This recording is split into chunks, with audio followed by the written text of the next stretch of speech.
बिस्मिल्लाहिर्रहमानिर्रहीम, अस्सलाम वालेकुम। नूरुल्लाह आपकी खिदमत में हाजिर है। हुकूमत तो बनेगी और हुकूमत बनाने का फैसला हो गया है। मुस्लिम लीग नून और पीपल्स पार्टी ने मिलकर फैसला कर लिया है। बाकी क्या चीजें रह गई हैं, किन नुकात पर बात हो रही है, ये मैं आपको बताऊंगा। लेकिन आपको बताऊं कि नून लीग की और सीटें रुक गई हैं, यानी 3 सीटों पर पिंडी की जो थी उन पर नताइज को रोक दिया गया है। वो क्या मामला है? दूसरी तरफ पीटीआई ने रिजर्व सीट्स लेने के लिए बंदोबस्त कर लिया है। क्या उन्हें रिजर्व सीट्स मिल जाएंगी? और नवाज शरीफ साहब चिल कर रहे हैं, मरी चले गए, बड़े रिलैक्स्ड हैं। मतलब उनके दौरे का मकसद क्या है या क्या पैगाम क्या है, और वो वहां किस किस से मिलेंगे। और बुशरा बीबी की जिंदगी खतरे में है। बुशरा बीबी की जिंदगी तो खतरे में है ही, लेकिन मेरी, आपकी, हम सब लोगों की जिंदगियां भी खतरे में हैं। वो क्या वार्निंग है, ये सारी बातें मैं आपके साथ करूंगा। लेकिन सबसे पहले आपको बताऊं कि नवाज शरीफ साहब मरी चले गए हैं। मरी में सड़कें ब्लॉक हुई हुई हैं, ट्रैफिक बंद है, जैम हुई हुई है। वो किस वजह से है? वो बर्फबारी की वजह से है। सयाहों ने ढेर लगाया हुआ है, वहां पर पहुंच गए हैं, धड़ाधड़ जा रहे हैं, धूमधाम से जा रहे हैं, लाइनें बना के लगे हुए हैं। ज़ाहिर है मौसम एंजॉय करने के लिए लोग जो है वो वहाँ पहुँच रहे हैं। गलियात में मुख्तलिफ जगह पर बर्फ़बारी हो रही है, और हुकूमत की तरफ से, मुतल्लिका इदारों की तरफ से इंस्ट्रक्शंस ये हैं या हिदायत या तजवीज़ ये है कि आप एहतियात करें, गैर ज़रूरी सफ़र ना करें। आपको पता है जब सड़क पर फंस जाए तो हमारे लिए ज़्यादा मुश्किलात होती हैं, हमारे लिए सहूलतें पहुँचाना लोगों के लिए मुश्किल हो जाता है। तो लोग थोड़ा सा अवॉइड करें। वैसे मियाँ साहब वहाँ पहुँच गए हैं। मियाँ साहब खुसूसी फ्लाइट पर इस्लामाबाद गए हैं, वहाँ से मरी चले गए हैं। इस्लामाबाद में इस वक्त जोड़ तोड़ का माहौल चल रहा है, सियासी जमातों के मुज़ाकरात चल रहे हैं। मियाँ साहब की वहाँ मौजूदगी इस तरफ भी जाती है कि शायद आसिफ जरदारी साहब से कोई मुलाकात हो जाए और ये जो मुज़ाकरात हैं वो फाइनल हो जाए। अच्छा, वैसे उनकी तरफ से अनाउंसमेंट यही है कि हम हुकूमत बनाने जा रहे हैं, मुज़ाकरात फाइनल हैं, सब चीज़ें फाइनल हैं। सिर्फ बात क्या है, नोक पलक संवार रहे हैं। ये कमरुज़्ज़मान कायरा साहब शाहज़ेब खानज़ादा के प्रोग्राम में बैठे हुए थे और बता रहे थे कि हम सिर्फ मुआहिदा ओके है, सब कुछ ठीक है, चीज़ें फाइनल हो गई, बस नोक पलक संभाल रहे हैं, सॉरी संवार रहे हैं जी। अच्छा, और उनका कहना यह है कि कोई डेडलॉक नहीं है काबीना में शामिल होने के हवाले से, क्योंकि काबीना में शामिल होना हमारे एजेंडे में शामिल ही नहीं था पहले दिन से। फिर एजेंडे में क्या क्या शामिल था वो अभी फिलहाल बताने से गुरेजा है। और आसिफ जरदारी साहब की सदारत के लिए नून लीग से वोट भी मांगेंगे।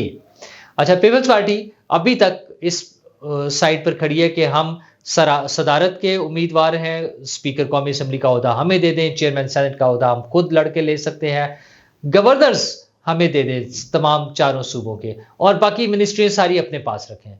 अच्छा, नून लीग का ख्याल ये है कि हम अकेले क्यों ये बर्डन उठाएं, आप भी आए, शामिल हों, और मुझे लगता है कि फाइनली कोई ना कोई डील ज़ाहिर है। वैसे मेरा ज़ाती ख्याल ये है कि पीपल्स पार्टी को भी वजारतें लेनी चाहिए, बजाय इसके कि ये डेडलॉक रहे, और वो ट्रस्ट डेफिसिट जो है वो ख़त्म होना चाहिए। दोनों मिलकर बैठें और दोनों परफॉर्म करके दिखाएं। अच्छा, एक दूसरे से मुकाबला करें। नून लीग समझे कि हमने जो मिनिस्ट्रीज पीपल्स पार्टी को दे दी है, बाकी मिनिस्ट्रीज हमारे पास हैं, हमने उनसे अच्छा परफॉर्म करना है। और पीपल्स पार्टी ये कोशिश करे कि जो नून लीग के पास मिनिस्ट्रीज है, हमने उससे अच्छा परफॉर्म करना है। फायदा किसका होगा? मेरा और आपका, पाकिस्तान का, हम सब पाकिस्तानियों का। अच्छा, दोनों अपने अपने एजेंडा के मुताबिक चलें। अच्छा, उसमें कुछ चीज़ों पे पॉलिसी पर इशू आएगा, जहां इकोनॉमी के हवाले से खुसूसन प्राइवेटाइजेशन मुझे लगता है एक ऐसा इशू है जिस पे पीपल्स पार्टी का मौक़िफ़ थोड़ा सा मुख्तलिफ है। लेकिन अब वो पुराने मौक़िफ़ की बजाय कि कितने लोगों को कितनी नौकरियां देनी हैं, नौकरियां देने के लिए कारोबार चलवाएं सर। कारोबार चलेंगे तो लोगों को नौकरियां मिलेंगी। आप पीआईए में, रेलवे में कितने लोग और भर्ती कर लेंगे हम। अच्छा, फिर वो इदारे जहां एक डेडलॉक है काम का, मतलब स्टील मिल्स बंद पड़ी हैं, अगर स्टील मिल बंद पड़ी है तो वहां पर कितने लोगों को और भर्ती किया जा सकता है। पीआईए के जिन इंटरनेशनल स्टेशंस पर ऑपरेशंस नहीं है कई साल से, वहां पर कितने स्टाफ को मजीद अकोमोडेट किया जा सकता है। आप प्रैक्टिकली उसमें आए ना, जहां पर है काम करने के लिए वहां पर काम करें। हमने मुल्क की मईशत को बचाना है, मुल्क को बचाना है, तो वो पॉलिटिकल डिसीजंस का टाइम नहीं है। मेरा ख्याल है दोनों पार्टियों को सोच समझकर फौरी फैसला कर लेना चाहिए। वैसे तो कमरुज़्ज़मान कायरा साहब का ख्याल है कि अभी 8-9 दिन बाकी हैं इजलास बुलाने में, लेकिन हुकूमत साजी के हवाले से जो इब्तदाई फैसले हैं वो मुझे लगता है कल और परसों में हो जाएंगे। बुध या जुमेरात तक मैक्सिमम जो है वो सूरत हाल सामने आ जाएगी, क्योंकि इस अनाउंसमेंट की गैर मौजूदगी में हुकूमत बनाने का जो फॉर्मूला तय होना है और जो पब्लिक करना है, उसकी गैर मौजूदगी में शकूक व शुबहात बढ़ रहे हैं, वो मिसअंडरस्टैंडिंग्स बढ़ रही हैं, प्रोपेगेंडा किया जा रहा है, मतलब नेगेटिव चीज़ें सामने लाई जा रही हैं। तो उससे उससे बचने के लिए ज़रूरी है कि आप आएँ और ये वाला मरहला तो क्लोज़ करें ना। अच्छा, जिस तरह पंजाब में उन्होंने बड़ा क्लियर बता दिया कि मरियम नवाज़ साहिबा चीफ मिनिस्टर होंगी, सिंध पीपल्स पार्टी के पास है, उन्होंने अपने वज़ीर आला का ऐलान करना है, वो मेरे ख्याल है कल या परसों में कर देंगे। उनकी भी जो मीटिंग चल रही थी उसमें फाइनल होने वाला है। ज़्यादा चांस ये है कि मुराद अली शाह साहब होंगे, लेकिन अगर कोई तब्दीली भी होती है तो वो पता चल जाएगा। केपी में पीटीआई के पास ये एडवांटेज है कि उनके पास सबसे ज़्यादा सीट्स हैं, लेकिन क्या वो एक पार्टी की शक्ल इख्तियार कर लेंगे? उन्होंने उस हवाले से पूरी कोशिश कर ली है और आखिरी हरबे के तौर पे या फाइनल जो कार्ड उन्होंने खेला है वो सुन्नी इत्तेहाद कौंसिल में शमूलियत का ऐलान कर दिया है।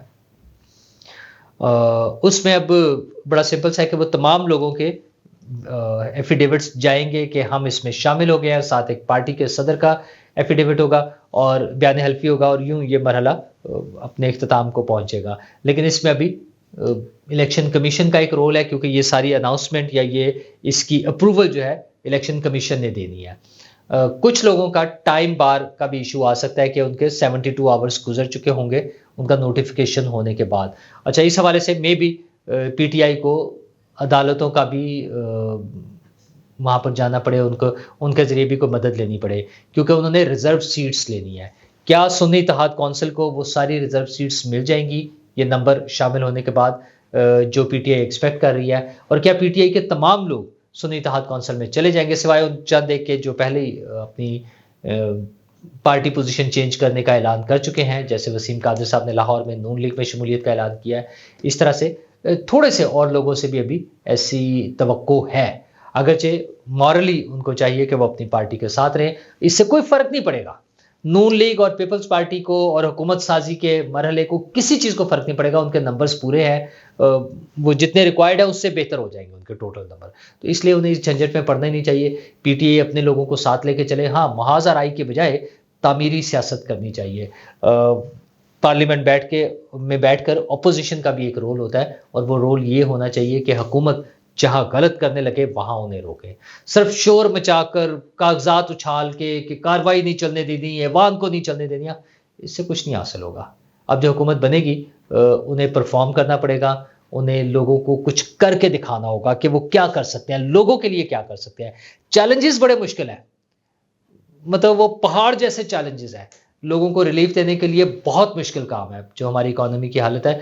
लेकिन यही टेस्ट है इस हुकूमत का कि वो क्या करके दिखा सकते हैं लोगों के लिए, हम सब के लिए। और दूसरी तरफ जो मैंने बताया ना कि नून लीग के कुछ सीटों का मसला भी आ गया है। पिंडी डिवीजन से 3 सीटों पर रिजल्ट रुक गए हैं, उनके रिजल्ट्स के ऐलान रुक गया है।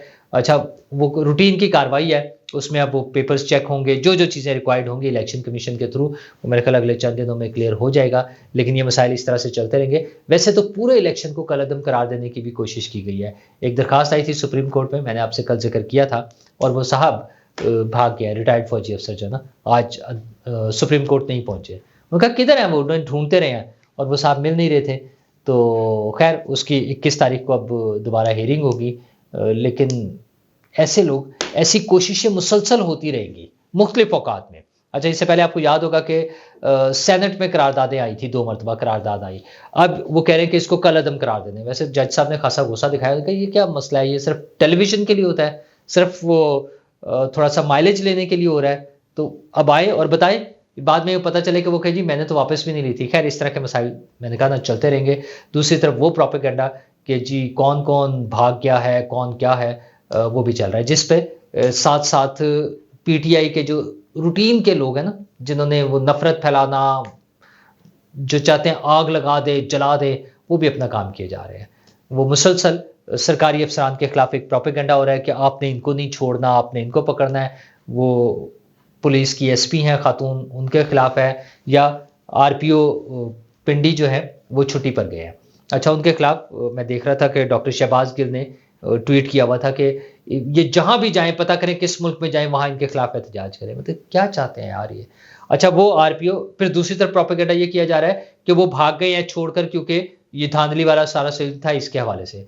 अच्छा उस पर क्लैरिफिकेशन गवर्नमेंट की तरफ से हालांकि आ गई है कि उनकी छुट्टी की दरखास्त 30 तारीख को आई थी जनवरी को, और 31 को उनकी अप्रूवल हो गई थी। एक्स पाकिस्तान लीव के लिए ज़ाहिर ऑफिसर्स को पहले से छुट्टी लेनी पड़ती है, तो उन्होंने ली थी और वो अपनी रूटीन की छुट्टी लेकर गए हैं। लेकिन वही कोशिश कि लोगों के खिलाफ नफरत फैलाई जाए, लोगों को उभारा जाए, लोगों को इश्ताल दिलाया जाए, लड़ने मरने पर वो आमादा किया जाए, वो सारे उसी चक्रों में पड़े हुए हैं। ये हुकूमतें बन जाएं और अगर काम हुकूमतें परफॉर्म करने लग जाएं तो फिर शायद ये जो उबाल है उसको कम हो। दूसरी तरफ वज़ीर-ए-आज़म साहब ने भी ऐलान किया है कि जो सरकारी अफसरों के खिलाफ इस तरह से कोशिश करेंगे नफरत फैलाने की और उनको धमकियां देने की, उनको मिसाली सजाएं दी जाएंगी। तो क्या वाकई ऐसा हो जाएगा? वज़ीर-ए-आज़म साहब मेरा ख्याल है कुछ इसमें करके दिखाएं। मतलब ये कोई तरीका नहीं है कि आप इस तरह से नफरत फैला रहे हो। हाँ, आप क्रिटिसाइज करें, आप के पास कोई सबूत है वो अदालत में लेके जाएं। हर जगह उन्हें रिलीफ मिला है, अदालतों में जिस जिस चीज के लिए वो गया रिलीफ मिला। ये जो इलेक्शन उनका सिंबल बल्ले का निशान जो गया था, चीफ जस्टिस साहब बार बार कहते रहे कि हम आपको बल्ले का निशान देना चाह रहे हैं, बात तो करें उस पर। वो खुद ही नहीं उस तरफ आना चाह रहे थे, उनके पास वो रिक्वायरमेंट्स ही पूरी नहीं थी, उस पर क्या किया जाए। उनके लोगों के जहां जहां जरूरत थी उनके कागजात मंजूर हुए हैं, उन्होंने इलेक्शन लड़े हैं। अब भी जहां जरूरत पड़ती है इलेक्शन कमीशन के जरिए, अदालतों के जरिए रिकाउंटिंग हो रही है, रीचेक हो रहे हैं, उनके लोगों की हार जीत का सिलसिला चल रहा है, सारा कुछ हो रहा है। तो वो कानूनी तरीका अपनाएं। ये लोगों को इश्ताल दिला के लोगों को मारने का, लोगों को नुकसान पहुंचाने का ये तरीका नहीं चल सकता। That's not fair. दूसरी तरफ मुशर्रफ बीबी के बारे में खबर आ रही है कि उनकी जिंदगी खतरे में है। मैंने 3-4 रोज कबल, आपको याद होगा, वीडियो की थी कि कहा गया कि उनको कोई ऐसी चीज दी गई है, उनका स्टमक खराब हो गया, जुबान जल गया, मुंह जल गया। तो अब उनकी जो है कोर कमेटी पीटीआई की, उन्होंने एलामिया जारी किया कि बुशरा बीबी की ज़िंदगी को ख़तरा है, उन्हें खुराक अच्छी नहीं दी जा रही, बनी गाला में ही है वो, और इस हवाले से उनके खदशात का इजहार किया है।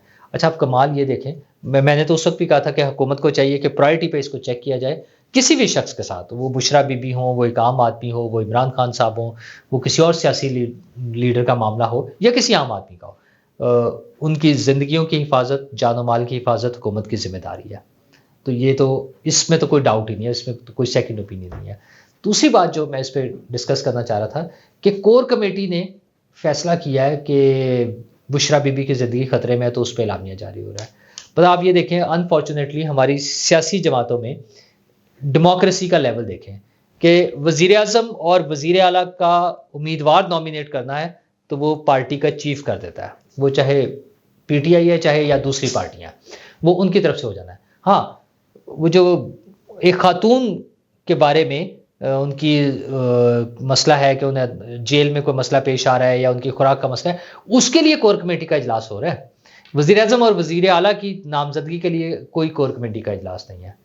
तो बस इतनी सी जमहूरियत है हमारी सियासी जमातों में। खैर शायद ये भी ठीक हो जाए वक्त के साथ साथ। असल में तो जिंदगियां हम सब की खतरे में है। जंग अखबार की खबर है जिसके मुताबिक 5 अद्वियात को गैर मौजू और ख़तरनाक करार देके मना कर दिया गया, बैन कर दिया गया। वो 5 अद्वियात में से 4 तो एंटीबायोटिक्स हैं और एक मसल स्पेन के हवाले से है, और उसका नाम जो उसमें दिए हुए हैं वो डायजेसिक पी है, जिसमें पैनाडोल प्लस बाकी मेडिसिन हैं जो दर्द के लिए होता है ना, पट्ठों में दर्द, खिंचाव, इस किस्म की चीज़ों के लिए वो डायजेसिक पी है, उसको मना किया गया है। उसके अलावा बाकी एंटीबायोटिक्स हैं जिसमें कैरीसेफ है, वेलोसेफ है और सेफ्स्पेन है और एलिवन है। ये मेडिसिन जो है, अच्छा ये कैरीसेफ जो है, क्लैरिसेफ वैसे उसमें लिखा हुआ है, ये 4 मेडिसिन है, ये सब जो हैं एंटीबायोटिक्स हैं। अच्छा ये रूटीन में हम लोग ले रहे होते हैं, आपसे जिक्र करने का इसलिए मैंने ज़रूरी समझा। वैसे तो ये प्योर ज़ाहिर है मेडिकल का शोबा है, डॉक्टर्स के उस पर डिपेंड करता है कि वो कैसे आपको क्या सजेस्ट करते हैं। हुकूमत की तरफ से ऐलान होने का मतलब ये है कि ये अद्वियात सेहत के लिए अच्छी नहीं होंगी, मुज़र होंगी।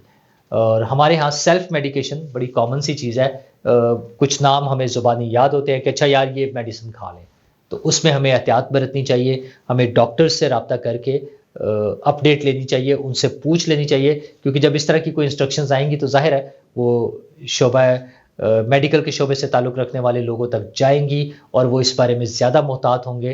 तो हमें भी अपनी ज़िंदगियों की हिफाजत इसी तरह से करनी चाहिए कि ये सेल्फ मेडिकेशन की बजाय कि कोई भी मेडिसिन जो हमें याद है हमने सुनी हुई थी या एक मरतबा पहले इस्तेमाल की थी, तो इसीलिए वही उठा के दोबारा इस्तेमाल करने की बजाय अपने डॉक्टर जो है उससे राब्ता करें, अपना और अपने प्यारों की ज़िंदगी का ख्याल रखें और बाकी काम हुकूमत का है कि उसने हम सब की ज़िंदगियों का, हमारे दीगर मसाइल का ख्याल रखना है।